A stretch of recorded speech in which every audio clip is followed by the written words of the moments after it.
Assalamualaikum warahmatullahi wabarakatuh. A'udzu billahi minasyaitonir rajim. Bismillahirrahmanirrahim. Ila hadratin nabiyil mustafa sayyidina maulana Muhammadin wa ala alihi wa ashabihi wa dzurriyyatihi.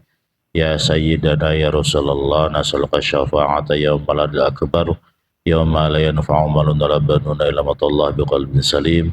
Usilara Syekh Hasan bin Ahmad bin Muhammad bin Salim Al-Qaf wa ila arwahina wa jasadina wa anfusina wa ila arwahi jamahli kuburi minal muslimina wal muslimat. Al-Fatihah. A'udzu billahi minasyaitonir rajim. Bismillahirrahmanirrahim. Alhamdulillahi rabbil alamin arrahmanir rahim maliki yaumiddin. Iyyaka na'budu wa iyyaka nasta'in. Ihdinas siratal mustaqim.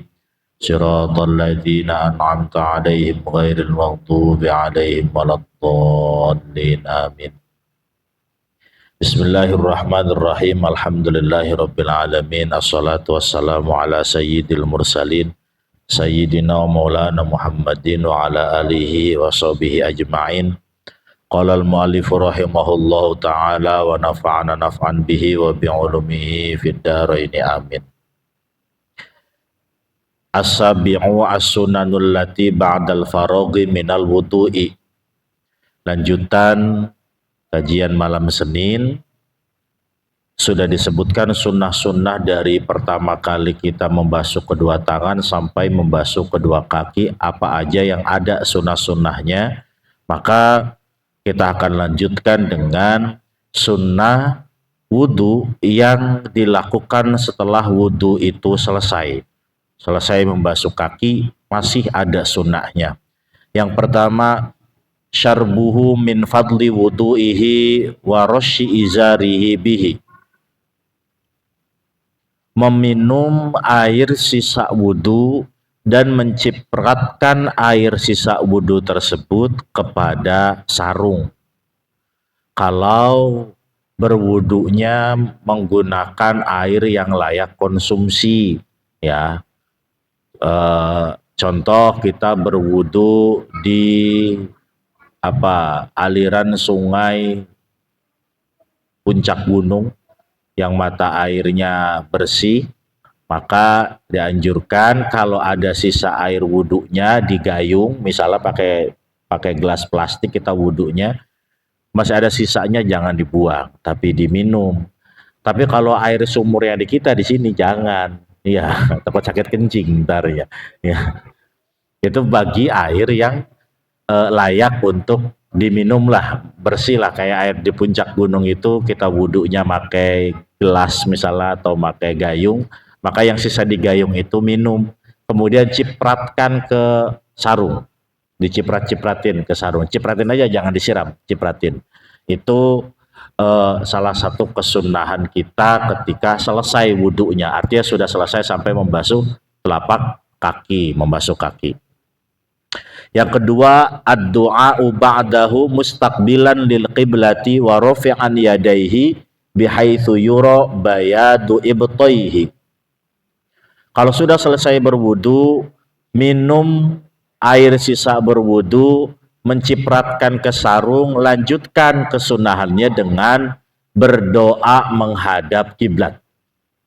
Jadi kalau wudunya ngadep ke wetan, berarti doanya ngadep ke kulon. Cari aja kiblatnya di mana. Jadi wudunya jangan asal ngadep, supaya dapat kesunahan wudunya menghadap ke kiblat.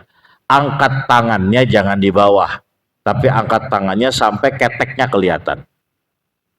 Tinggi angkatnya, iya tinggi. Udah mau dikata orang stres kayak apa, udah nggak apa-apa, angkat aja tangannya sampai tinggi, karena sunnahnya sampai ketiaknya kelihatan. Bacanya apa? Asyhadu alla ilaha illallah wahdahu la syarikalah wa asyhadu anna muhammadan abduhu wa rasuluh. Allahumma ja'alni minat tawwabina wa ja'alni minal mutatahhirina wa ja'alni min ibadikas solihina. Itu baca doanya, itu mudah hafal ya. Habis itu baca doa apa? Terserah baca doa apa aja. Ya Allah, besok beliin saya mobil Fortuner. Udah nggak apa-apa. Setelah itu, yang penting doa itu dulu tuh. Ditambahin doa-doa yang lain nggak apa-apa. Karena salah satu waktu mustajabah adalah waktu ba'dal wudu. Setelah wudu itu termasuk waktu yang mustajabah. Asal yakin, kalau nggak yakin mah ya percuma doa berkali-kali juga. Yang ketiga, qiraatu suratil qadri wa ayatil kursi wa qul huwallahu ahad. Selesai baca Allahumma ja'alni minat tawwabina wa ja'alni minal mutatahhirina tadi, maka kita lanjutkan dengan membaca surah Al-Qadar 3 kali. Inna anzalnahu fi lailatul qadr sampai terakhir. Sampai salamuni hatta matla'il fajr 3 kali. Lanjutkan dengan baca ayat kursi Allahu la ilaha illa huwal hayyul qayyum sampai selesai. Al-Qadar 3 kali, ayat kursi sekali, kemudian ditutup dengan surah Al-Ikhlas. Qul huwallahu ahadunillahus samad lam yalid wa lam yulad wa lam yakul lahu kufuwan ahad. Tuh ya. Sampai saat ini kaya kita melakukan kesunahannya baru sampai doa doang. Ya, baca Al-Qadarnya belum, baca ayat kursinya belum, baca Al-Ikhlasnya belum. Besok atau nanti subuh kita coba kesunahan-kesunahan ini. Saya pernah bilang dahulu bahwa kalau dari wudhunya saja kita sudah memperhatikan luar biasa, maka nanti berpengaruh besar pada kegiatan sholatnya. Pasti sholatnya juga lebih berasa. Ya, kalau wudhunya asal keceprot doang, udah sholatnya juga pasti acak-acakan sholatnya. Mikirin utang, mikirin motor takut hilang, mikirin rumah takut ini, ntar apa masak takut belum dimatiin kompornya, banyakkan pikiran. Entarnya ada yuwaswisu fi sudurin nas nantinya. Yang keempat, sholatu sunnatil wudu.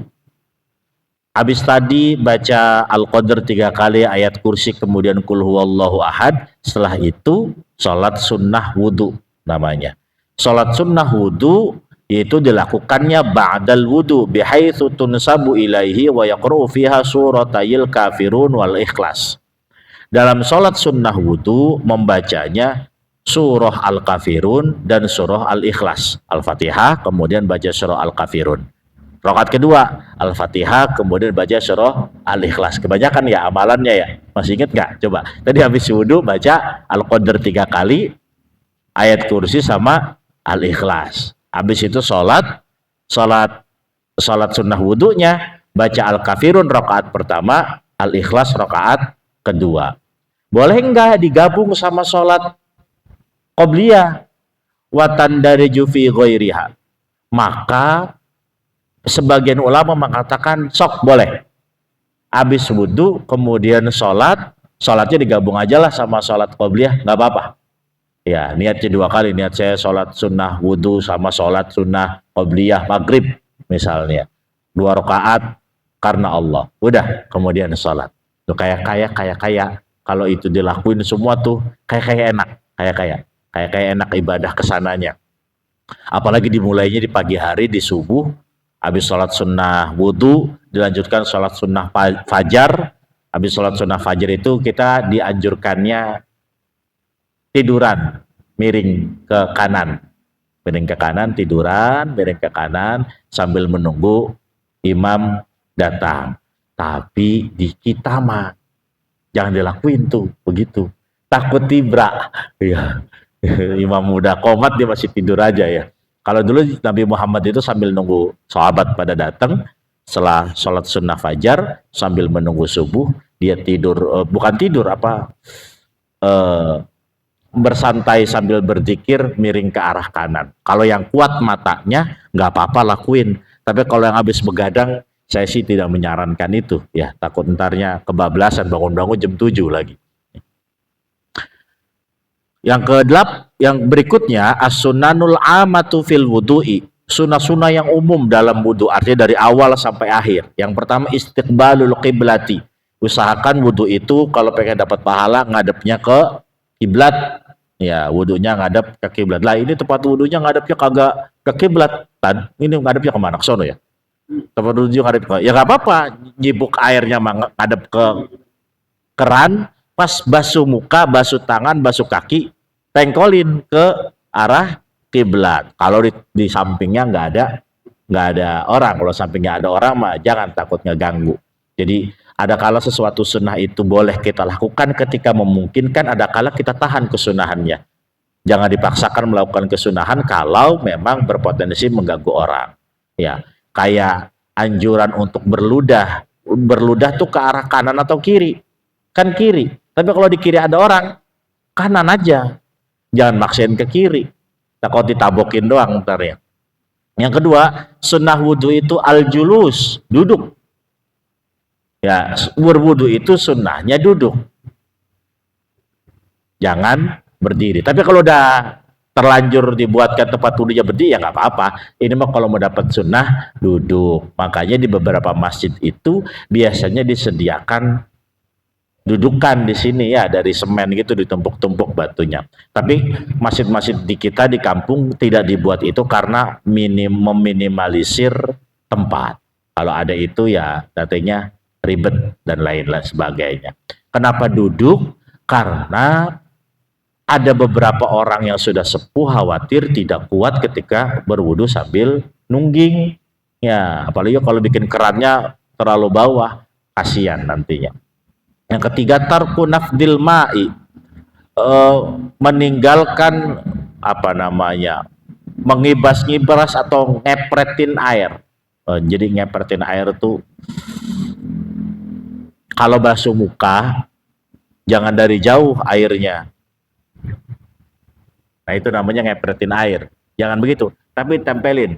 Tuh, jangan keprak-keprok kayak wudunya bocah. Kalau wudunya bocah kan dari jauh muka udah teplok-teplokin, nyiprat kemana-mana. Yang keempat, al-iqtisadu fil ma'i, irit air. Ay adamul israfi fis sabbi.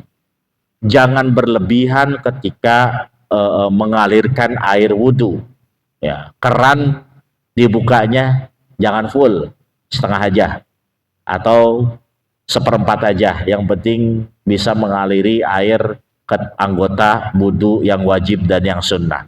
Kadang-kadang di kita mah segede-gedenya kan buka keran ya Pak, udah pokoknya mah dibuka semuanya full gitu. Itu termasuk tidak menjalankan sunnah. Berarti kalau tidak menjalankan sunnah namanya kita sedang menjalankan kemakruhan. Yang kelima, Allah yatakallama, hendaknya tidak berbicara. Ketika wudhu tidak berbicara, jangan ngobrol. Walaupun nggak ngebatalin. Orang wudhu sambil ngobrol batal nggak wudhunya? Nggak batal. Hanya tidak mendapatkan kesunahan.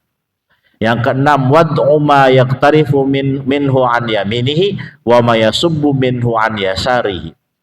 Kalau memasukkan ke dalam anggota wudhu dari kanan, kalau mengeluarkan dari kiri. Kalau mau kumur-kumur, masukinnya dari arah kanan. Koprok ke kiri. Masukin lagi.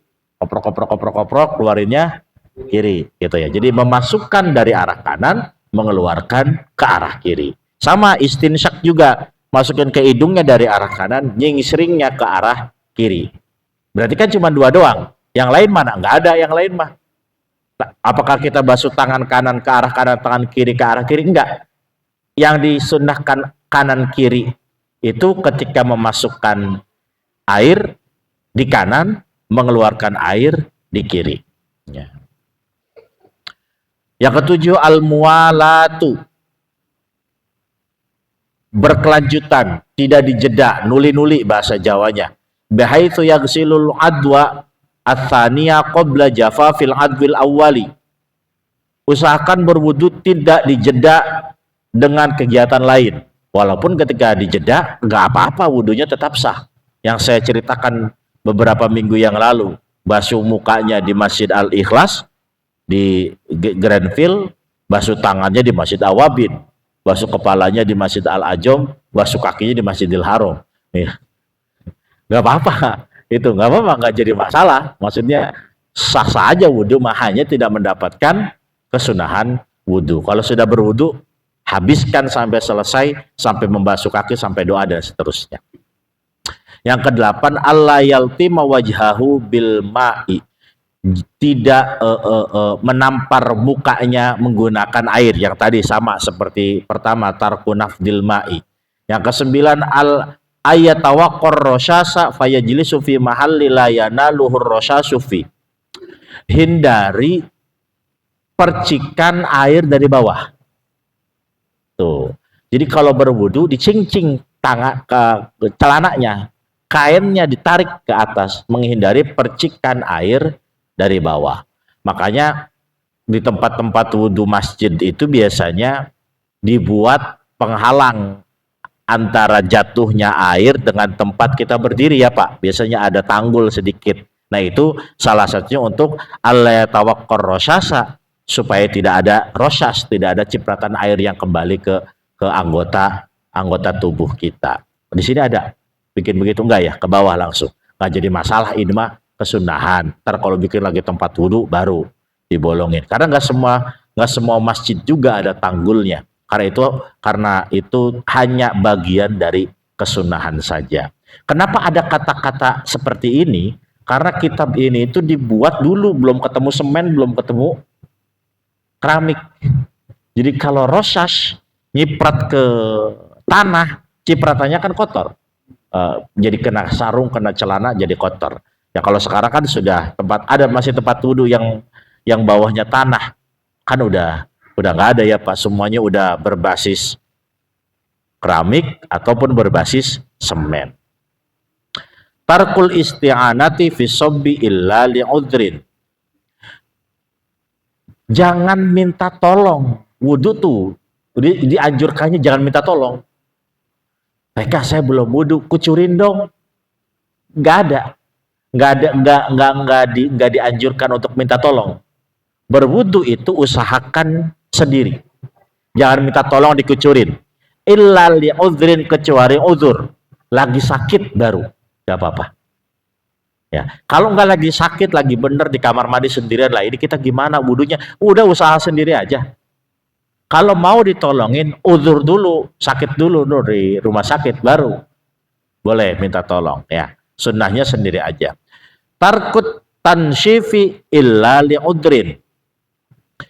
Tidak menyeka, mengelap wudhu kecuali uzur. Kalau nggak ada uzur, wudhu jangan dilap. Makanya selesai mandi, pakai anduk dulu, dilap semuanya, baru wudhu. Ya, jangan habis mandi langsung wudhu, kemudian pakai anduk, kan kelap semuanya. Wudhunya sah nggak? Sah. Hanya kita tidak mendapatkan kesunahan dan kita tidak mendapatkan doa dari malaikat. Tetesan wudhu dari anggota badan kita itu menjadi malaikat yang mendoakan kita sampai wudhu kita batal. Itu ya. Jadi jangan dilap lah wudhu, kecuali uzur. Kita lagi ada di ketinggian 3000 mdpl, misalnya suhunya 5 derajat. Kalau nggak dilap kena hipotermia, ya itu nggak apa-apa, dilap aja. Takutnya nggak dilap kedinginan, menggigil dan seterusnya malah mati. Ya. Tarkuz ziyadati ala thalathah. Tarkuz ziyadati ala thalathin. Usahakan tidak lebih membasuh anggota wudhu dari 3 kali. Jangan 4, 5, 6, 7, 10, jangan. Udah 3 kali aja, mentok di 3. Kenapa? Mubadzir kalau lebih dari 3 kali. Udah stop di 3 kali. Pindah anggota wudhu yang lain. Ya. Allah yang kusoma wudu'ihi an muddin. Jangan berwudhu kurang dari 1 mud. Nah ini 1 mud lah. Kayak ini sekarang 1 mud tuh segini, segelas 1 mud tuh. Usahakan tidak berwudu hanya dengan menggunakan segelas. Oh bisa nih wudhu pakai segelas juga, bisa memang, sangat-sangat bisa. Ini wudhu pakai segelas. Kalau nggak percaya praktekin aja. Yang penting yang wajib-wajibnya aja, nggak ada kumur-kumur, nggak ada istinsyak. Bisa, bahkan kumur-kumur juga tetap bisa. Tapi basuh mukanya sekali, basuh tangannya sekali. Tapi makruh kalau hanya menggunakan 1 gelas doang. Berarti tambahin 2 gelas atau 3 gelas. Kalau orang Indonesia mau nggak mungkin ya wudhu segelas 3 ember. Orang Indonesia mau wudhunya kebanyakan malah. Ya. Apalagi kalau wudhunya pakai gayung, jegar-jegur aja. Cebok kayak cebok. Orang Indonesia berapa ember cebok? Coba saya tanya. Banyakan cebok tuh. Makanya orang Eropa cebok itu pakai tisu. Ya.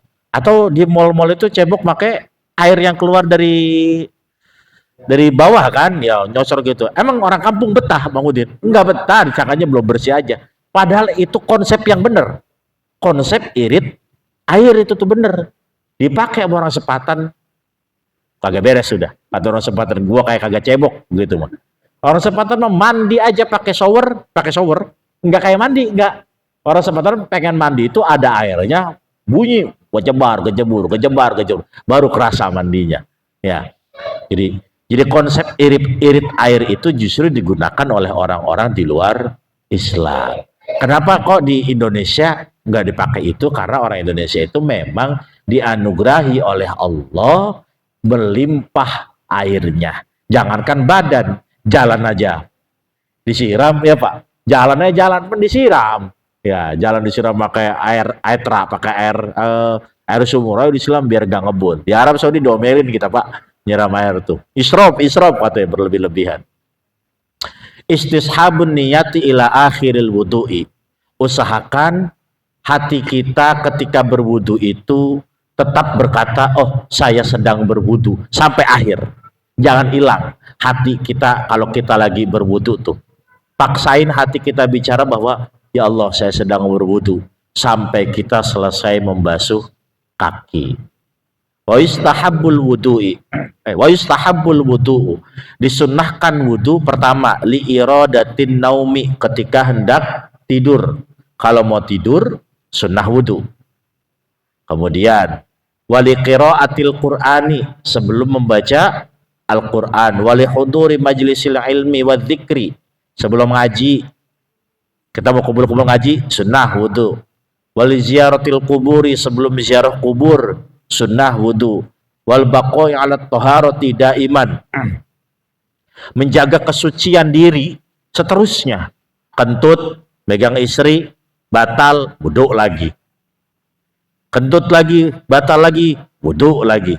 Setiap batal berwudu itu luar biasa tuh. Namanya orang daimul wudu, orang yang memudawamahkan wudu. Kalau sudah mudawamah wudu, nggak kena santet, nggak kena, bener nggak kena santet. Kalau mau nggak kena santet, nggak usah ke dukun, mudawamah wudu aja. Orang kesurupan lagi, udah mudawamahin wudu aja. Orang kesurupan tuh karena kagak seger, panas, jadi kesurupan. Ya. Watajdidil wudu'i, memperbaharui wudu.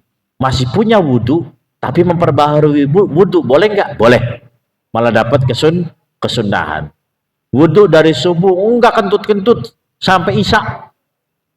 Iya, enggak kentut sampai isya. Boleh enggak wudu lagi sampai salat isya? Enggak apa-apa, tapi habis itu ke dokter, itu kayak pantatnya bermasalah, enggak kentut-kentut ya. Wa kullama ahdatsa tawaddoa, dan setiap kali berhadas orang itu berwudu kembali. Nah, ini terkait sunnah rukun wudu sudah kita bahas semuanya. Maka sering-seringlah berwudu, tapi ingat berwudu juga ada aturannya. Jangan sampai israf, jangan sampai menggunakan air berlebihan, jangan sampai membasuh anggota wudu lebih dari 3 kali, jangan sampai juga berwudu itu menggunakan air-air yang sedang diefisiensi. Misalnya lagi kurang air, kemudian ya udah kita wudu aja terus-menerus, jangan. Dari itu ketika kurang air maka kesunahan wudunya berkali-kali jadi hilang. Jadinya hanya wajib aja, bahkan wajib hanya wudu sekali. Kalau airnya terbatas, jangan maksain wudu terus-terusan. Ya, itu rukun sunnah wudu kita bahas. Yang belum kita bahas adalah tentang nawaqidul wudu. Kita lanjutkan. Nawaqidul wudu'i, yang membatalkan wudu. Yang pertama, an-naqidul awal al-khariju min ahadis sabilaini, min qubulin au duburin rihun au ghairuhu. Yang membatalkan wudu masuk kategori pertama adalah yang keluar dari 2 jalan, qubul ataupun dubur. Baik itu keluarnya angin atau bukan angin, atau angin yang bawa temennya, atau temennya doang, anginnya nggak ada, batal. Habis wudu keluar dari pantat keluar emas 3 kilo, batal wudunya. Ya. Habis wudu dari air pipis, dari kemaluan depannya keluar sirup marjan, batal wudunya. Pokoknya rihun au ghairuhu, paling sedikit paling kecil itu adalah rih, udara. Kalau udara aja membatalkan wudu, apalagi yang lain, apalagi pasir, apalagi semen, apalagi keramik, misal ya. Illal maniya, kecuali mani, sperma. Kalau sperma nggak batal wudunya. Ya. Sawaun akanal khariju mu'tadan am ghairu mu'tadin. Baik itu spermanya dikeluarkan secara tidak sengaja maupun secara sengaja. Wudunya tidak batal. Rutoban am jafan. Baik itu keluarnya basah, am jafan ataupun kering. Kok bisa sperma itu tidak membatalkan wudu? Ya. Maka di sini ada dibahas oleh Syekh Hasan bin Ahmad. Kata Syekh Hasan bin Ahmad, limadzal maniyu la yang kudul wudu'a. Kenapa sperma enggak ngebatalin wudu? Li'annahu awjaba ma huwa azamu minal wudu. Karena keluarnya sperma itu lebih besar. Dia mah bukan mewajibkan wudu, tapi dia mah mewajibkan mandi. Maka fala yujibul wudu'a, maka dia tidak mewajibkan wudu. Kaidahnya apa? Kullu ma aujama a'zamal amroini bi khususihi lam yujab adwanuha bi umumihi kalmani. Sesuatu yang mewajibkan yang lebih besar dari dua perkara karena khususnya, maka tidak mewajibkan yang direndahnya, yang di bawahnya enggak wajib. Wudu sama mandi tinggian mana? Mandi. Karena sperma mewajibkan sesuatu yang lebih tinggi yaitu mandi, maka wudunya jadi enggak wajib. Cukup mandi aja. Keluar sperma. Apa wajib? Wudu. Habis kita mandi. Enggak wajib. Bapak habis mandi junub. Kemudian habis mandi junub enggak wudu langsung sholat, boleh enggak? Boleh. Kalau yang gede aja hilang gara-gara mandi, apalagi yang kecil. Begitu kaidahnya kira-kira ya. Dengan syarat habis mandinya jangan kentut. Habis mandi itu ya udah batal, berarti harus wudu. Kemudian yang berikutnya, zawalul aqli binaumin au ghairihi. Pertama, wudu batal gara-gara keluar dari dua jalan, baik kubul ataupun dubur.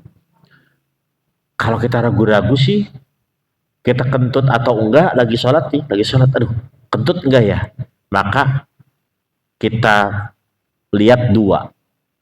Kalau enggak keluar suara dan tidak keluar bau, berarti enggak. Kita ragu-ragu nih, kita kentut enggak ya tadi ya, perhatikan aja tadi yang ragu-ragu itu. Kalau keluar suara berarti kentut. Enggak sih, keluar suara mah cuman kayak ada bau-baunya, berarti batal kentut. Ya itu kalau ragu-ragu masalah kita kentut atau enggak. An-naqidutani zawalul aqli binaumin au ghairihi. Hilangnya akal sebab tidur atau selain tidur. Tidur itu hilang akal. Kapan tidur dikatakan hilang akal? Kalau nggak ngedengar suara orang. Pak Eka lagi rebahan nih Pak Eka. Belum tidur berarti. Pak Eka belum tidur. Kalau baru Pak Eka udah gak kedenger, udah gak tidur berarti. Kecuali pakai begini, Pak Eka baru ya, nah itu udah tidur baru namanya. Tapi kalau kita bilang Pak Eka masih gerem-gerem, Pak Eka nah belum tidur. Tidur itu kalau sudah gak kedenger orang. Maksudnya bukan gak kedenger, kedenger tapi nggak diproses sama otak, nggak diproses, nggak ada responsibility-nya, nggak ada responsifnya. Itu berarti sudah tidur. Kapan kita tidur tidak membatalkan wudu? Illa binaumi qa'idin mumakkinin maq'adatahu minal ardi.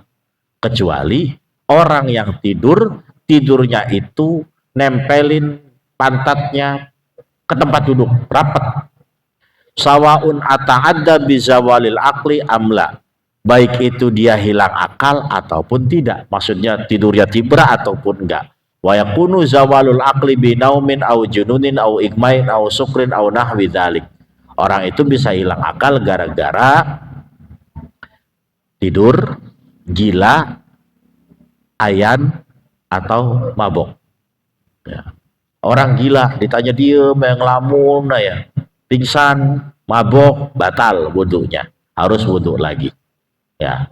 Syurutun naumil ladzi la yanqudul wudu'a arba'atun. Syarat kalau tidur nggak batal wudu. Ada 4 syaratnya. Yang pertama, ayyakuna mumakkinan maq'adatahu minal ardi. Bi antakuna maq'adatahu fathatud duburi multasiqatan bil ardi bihaitsu la yumkinu khuruju rihin. Kalau orang mau nggak batal wudhunya, yang pertama pastikan tidak ada potensi udara masuk pada sela-sela lubang pantat kita, rapat, tidurnya rapat, nggak mungkin ada udara masuk. Kalau mau kentut kadang-kadang suka ngangkat pantat nggak? Nah begitu ya. Kan kita kalau kentut kadang-kadang suka ngangkat pantat, geser, baru ton keluar. Jarang orang kentut lagi begini nih, lagi kita duduk sila begini nih, jarang kentut. Pasti kentutnya pas rada geser, tuh baru. Nah kalau kita duduknya kayak gitu, kayak gini nih, mau makinin ada tahu, itu nggak batal wudhunya, sekalipun tidurnya tibra. Ittaqullah, kata khotibnya. Gitu, kata khotib, ittaqullah haqqa tuqatih wa la tamutunna illa wa antum muslimun. Bla bla bla sampai Allah maghfir selesai, komat baru toel sama temennya. Komat. Tapi tidurnya begini aja, diem aja. Pantatnya rapat. Enggak batal wudhunya. Yang penting pastikan tidak ada udara masuk ataupun keluar. Yang kedua, ayyakuna mu'tadilal khilqati ay laisa mufritun fil badanati wala fin nukhuli. Yang duduk itu orangnya sedengan, gemuk banget enggak, kurus jasa enggak.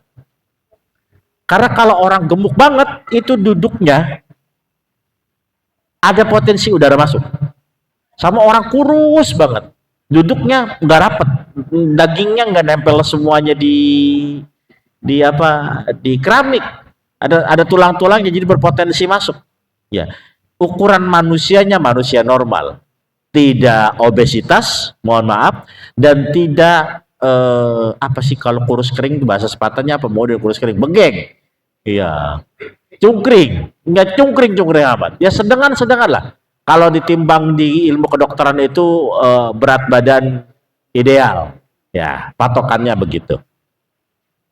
Yang ketiga, ayyastayqadhu 'alal halatil lati nama 'alaiha. Pas bangun, posisinya nggak boleh berubah.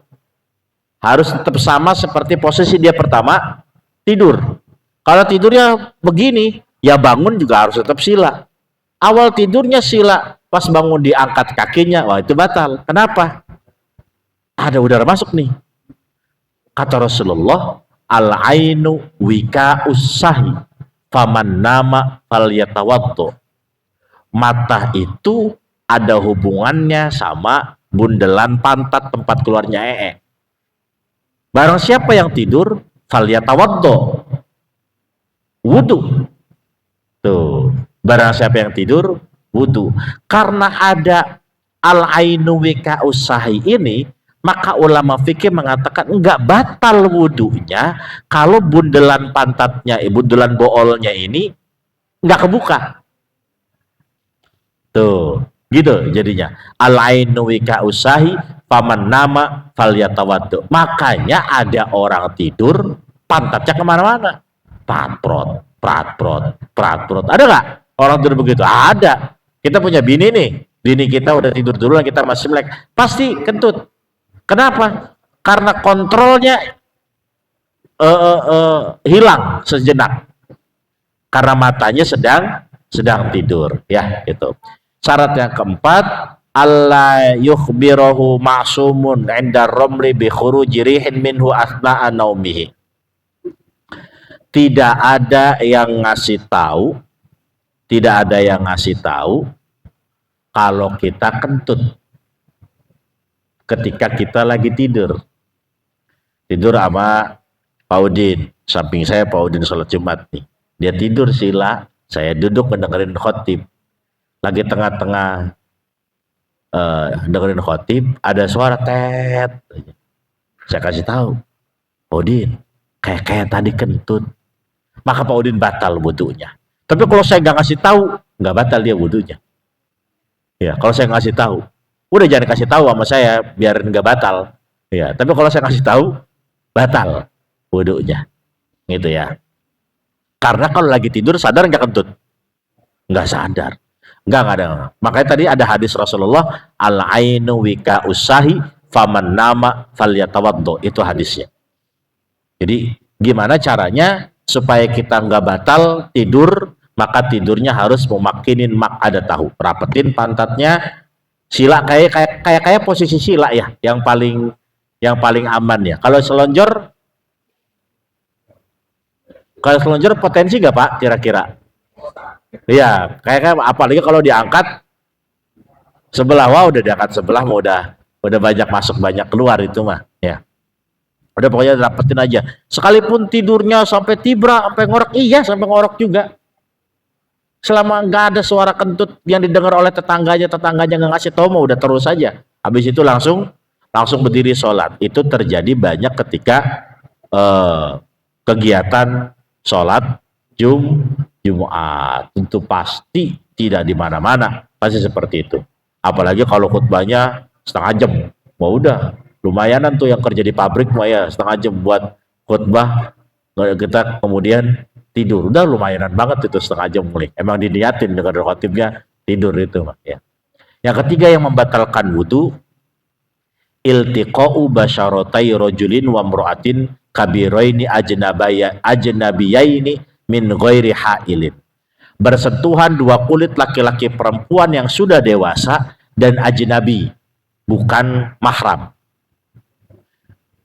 Maka ini ada kriterianya. Kriteria yang pertama, bersentuhan laki-laki perempuan itu bisa kategori batal adalah ayyakuna bil basyarah. Kalau yang bersentuhan itu kulit, maka kharaja bihi as-sinnu wadh-dhufuru wasya'ru. Kalau sentuhannya rambut mah enggak batal. Kita sama bini nih mau berangkat sholat Jumat, tapi mau salim, ntar batal salim mah. Udah rambutnya kita gesek-gesek, enggak batal. Sin gigi, dia kita tempelin gigi aja, gigi ketemu gigi, enggak batal, karena basyaroh. Ya. Kemudian yang terakhir adalah zufar. Apa zufar nih? Kuku. Ya udah kita salim kuku aja, salim kuku. Enggak batal. Yang batal itu hanya kulit. Berikutnya, syarat berikutnya, ikhtilaful jinsi, beda jenis. Kalau laki-laki sama laki-laki mah enggak batal. Ya. Fala naqdu bainal mar'ataini warrajulaini, maka tidak membatalkan wudu dari perempuan-perempuan atau laki-laki dengan laki-laki. Yang batal itu kalau laki-laki dan perempuan. Wa kadzalikal khuntha, begitupun mohon maaf biseksual, transgender. Kalau dia laki-laki ya laki-laki, nggak batal kita wudunya. Lah saya mau nggak mau nggak mau sentuhan sama transgender lah, sama mohon maaf sama waria lah, takut batal. Nggak batal kalau dia emang laki-laki awalnya. Kalau dia awalnya perempuan jadi laki-laki, baru batal. Ya, gitu. Ayyakuna kabiroini, kedua-duanya harus sudah dewasa, sudah besar. Ay balago haddas syahwat ya urfan, sudah sampai batasan syahwat secara umum. Bihaitsu law ra'ahuma sahibut taba'is salimi lastahahuma lizawaji wa illam yakuna balighaini bi ihda alamatil bulughi thalathi. Apakah harus sudah balik dulu baru kemudian batal? Ada bocah anak SD, Pak Eka kan ngajar SD nih. Apakah bersentuhan sama anak kelas 5 SD itu yang perempuan batal? Maka batasannya adalah hadus syahwah. Sudah syahwat belum dia? Kalau kita ngeliat anak kelas 5 SD sudah mulai berbentuk tubuhnya, ya sudah mulai ada, mohon maaf, bokongnya, sudah mulai ada dadanya, sudah mulai kelihatan menarik perhatian lawan jenis, maka itu sudah melewati hadus syahwah. Batas syahwatnya sudah kelewat, berarti batal. Maka karena zaman dulu Imam Syafi'i maka agak ada sekolah TK, maka batasannya pakai hadus syahwah. Coba kalau Imam Syafi'i zaman sekarang lahirnya, maka batasan kita sudah batal dengan anak kecil bersentuhan adalah kalau udah SD, itu pasti begitu. Ya, kalau udah kelas 1 SD, udah habis syahwah namanya. Kalau anak TK, belum. Anak TK mah. Berarti kisaran berapa? 7 sampai 8 tahun. Berarti kalau sudah 7-8 tahun, kita salaman sama bocil, sama bocah, sudah hadus syahwah namanya. Karena emang ditentukan umurnya. Nggak ada di sini, nggak ada ditentukan umurnya. Makanya kita tentukan aja, oh anak SD dah. Jangan enggak lah, kalau syahwat mah. Kalau udah SMA, wah kalau udah SMA mah namanya kalau lewat batas sudah mulai balik gitu. Jadi batasan antara perempuan dan laki-laki membatalkan wudhu bukan balik, tapi hadus syahwat, batasan syahwat. Kalau sudah mulai muncul syahwat, maka sudah kita ngelihatnya di beda. Oh, cari cakep nih. Cakep, baru kita ngomong cakep dong untuk orang normal ya, orang normal. Bocah cakep nih, berarti itu udah syahwat, berarti batal kita sudah pegangnya gitu. Bahkan bisa jadi di beberapa kasus anak kecil yang sudah lebih besar daripada usianya, hadus syahwatnya bisa lebih ngepres lagi. Bisa jadi usia 5 tahun dia sudah masuk hadus syahwah. Makanya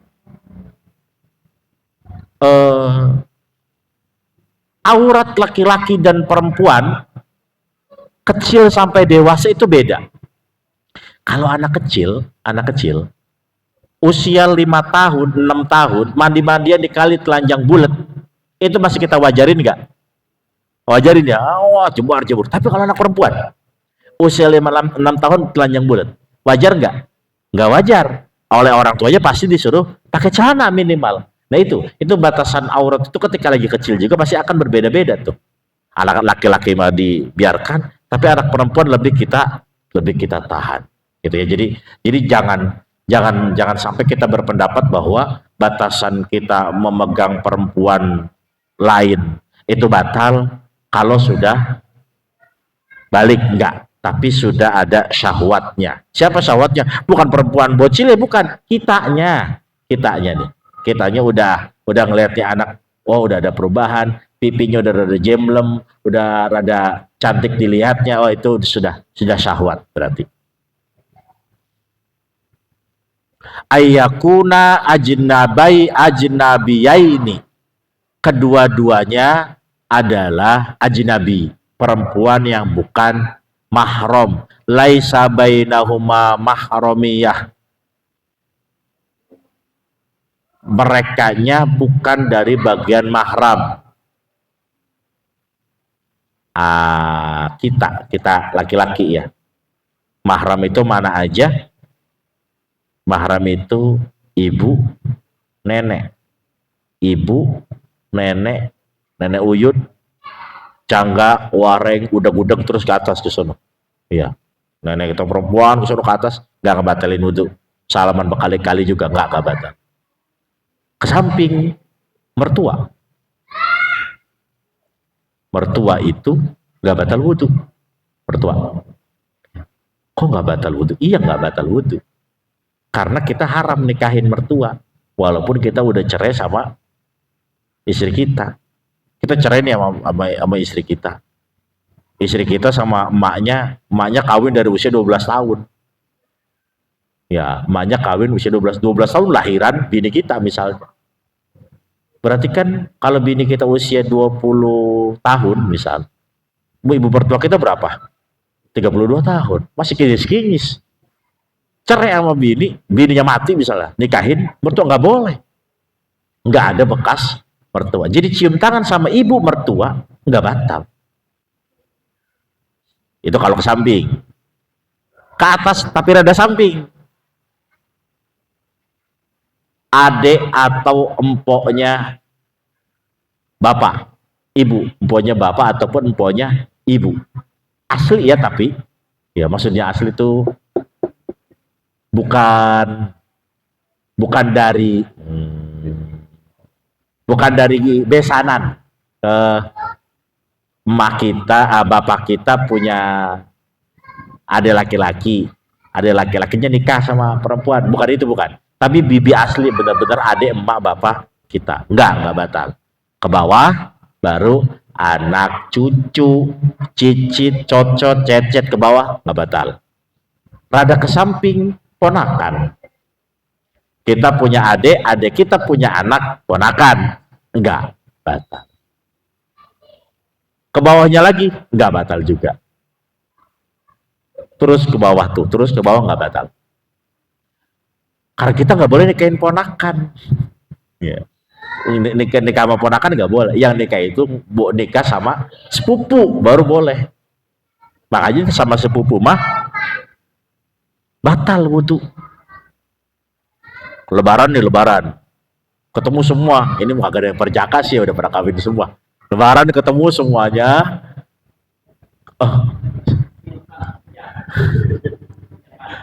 Lebaran ketemu semuanya, ketemu sepupunya rada cakep, boleh nggak dikawin? Boleh, kalau nggak malu sama keluarga.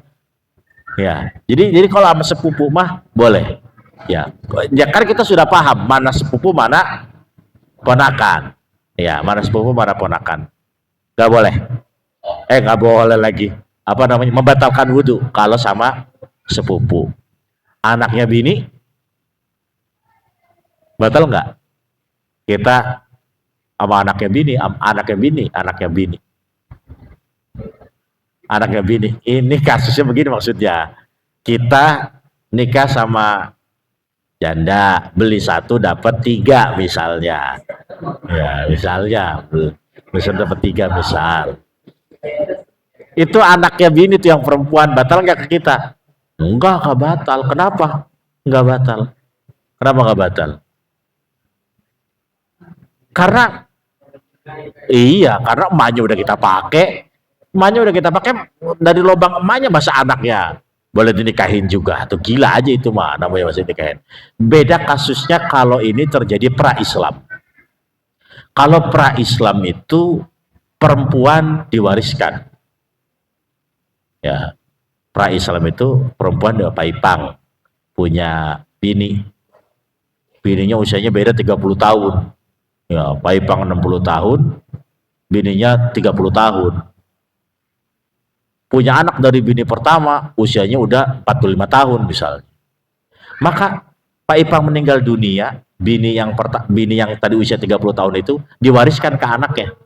Sok buat anaknya. Itu zaman dulu, zaman pra-Islam. Makanya kemudian muncul ayat wala tangkihu ummahatakum itu. Ummahatikum itu karena terjadinya proses pewarisan istri kepada ahli waris. Kan keji, emak sendiri masih dikawinin. Tuh, gitu.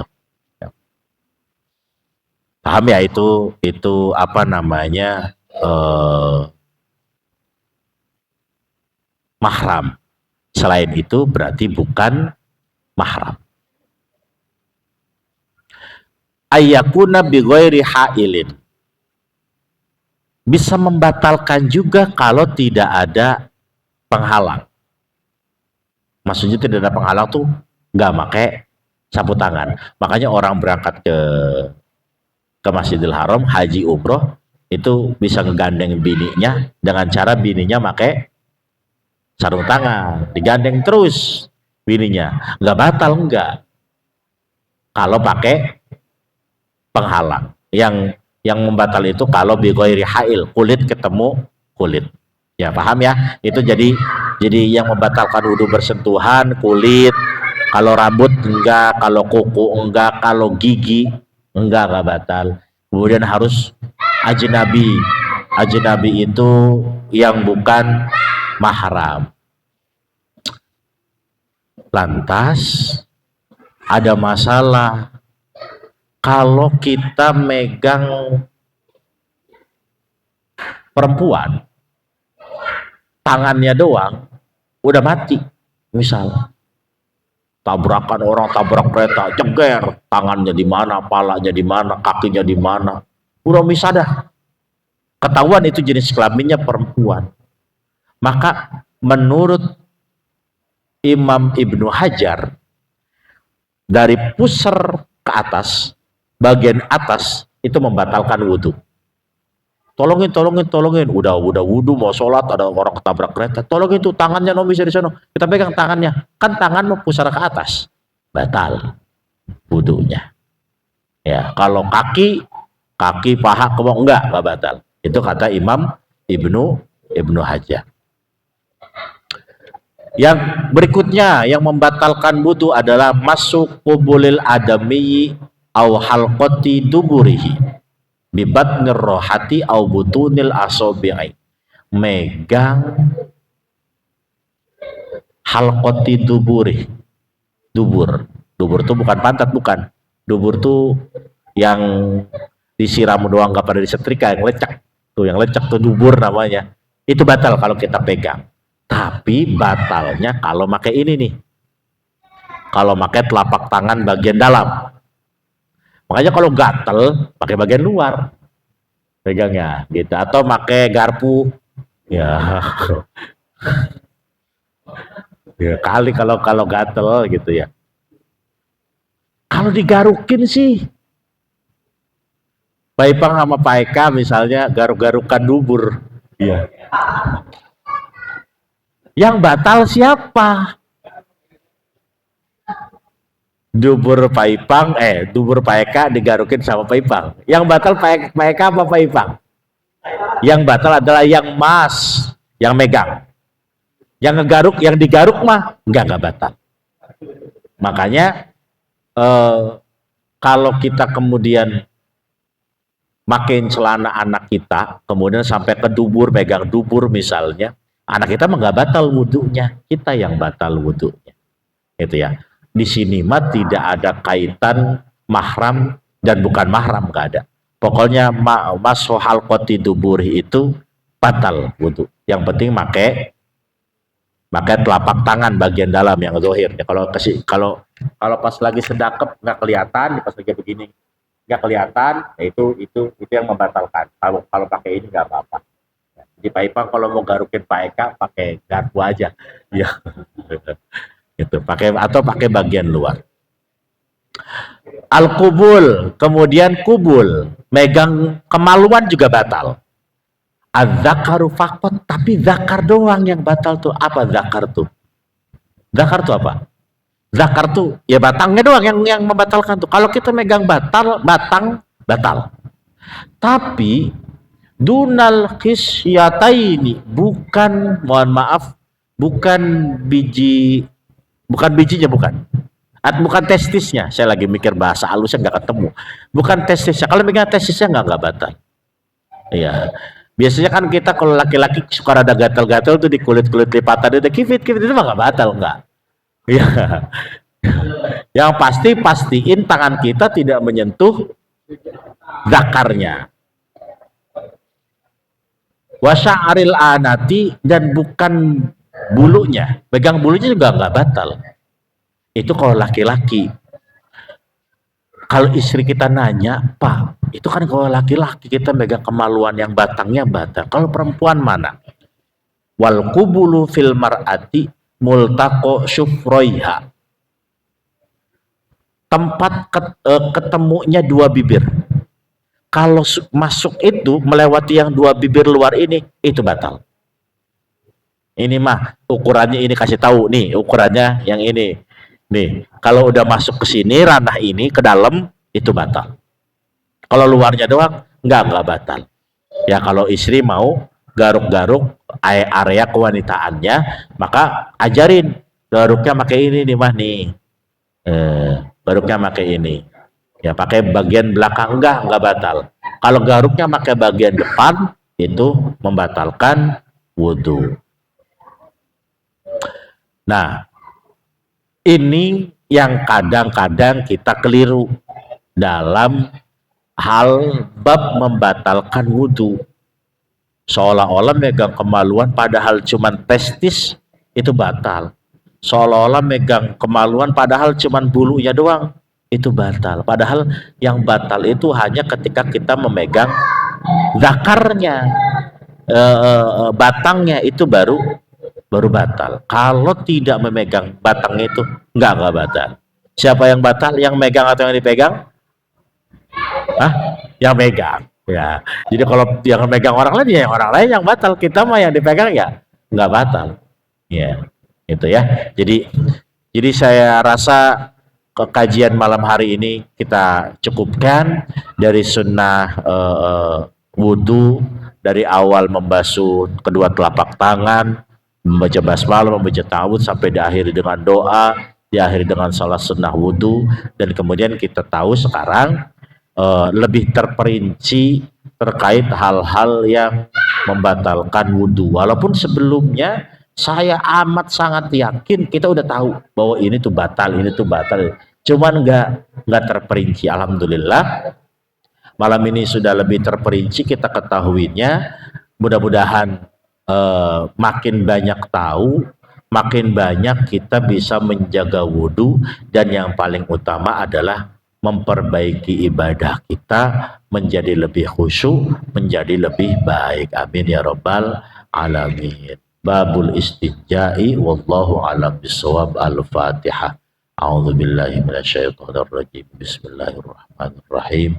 Alhamdulillahi rabbil alamin arrahmanir rahim maliki yaumiddin. Iyyaka na'budu wa iyyaka nasta'in ihdinas siratal mustaqim siratal ladzina an'amta 'alaihim ghairil maghdubi 'alaihim waladdallin. Amin ya Allah ya rabbal alamin. Rabbana auzi'na an nashkura ni'mataka allati an'amta 'alaina wa 'ala walidaina wa an na'mala shalihan tardahu bi rahmatika ya arhamar rahimin. Rabbana atina fid dunya hasanah wa fil akhirati hasanah wa qina adzabannar. Sallallahu ala sayyidina Muhammadin walhamdulillahi rabbil alamin. Assalamualaikum warahmatullahi wabarakatuh.